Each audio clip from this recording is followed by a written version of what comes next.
The Ilkom Theatre of Mark Weil is one of the first independent professional theaters in the USSR. Over 45 years, the theater has existed under different political regimes and has raised the most pressing topics of the public.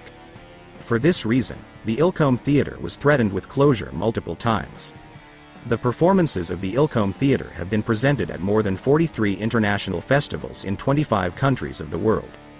Today, Ilkom is more than a theater. It is a symbol of the new era and a significant change in the minds of people. The center of contemporary art for the entire Central Asian region. The initiator of various projects, such as the Laboratory of Inclusive Theater aimed at socialization of people with disabilities. In early 2020, the theater was threatened with eviction at the request of the building's new owners.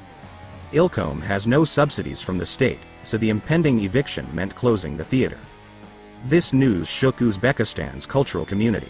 While many felt sympathy, for the most part they were not able to come together to express their views openly. Historically, Central Asians are not inclined to protest.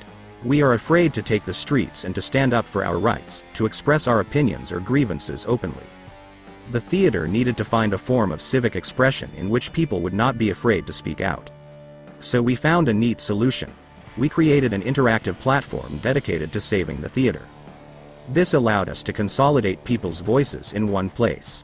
Save Ilkom is an interactive map of the theater's history with an appeal to help it via voting. Everyone can decide the fate of the theater by leaving a vote to save it and sharing the publication on social media, or by deleting the theater forever. This stirred up the public. People began to share their voices and opinions on social networks, drawing the attention of their foreign friends. In 7 days, more than 5,000 people voted for the preservation of the theater, 500,000 mentions in social networks, 80 publications in the local and international media. The total reach was more than 8 million people. A week after the launch of the platform, the leaders of the country became interested in the fate of Ilkom. They helped to resolve the issue with the building and to preserve the theater by leaving it in its original place. During the 45 years of its existence, Ilkom changed people's minds by freeing them. And even on the verge of its closure, the theater not only defended the right to exist, but helped a large number of passive audiences to express their civic position.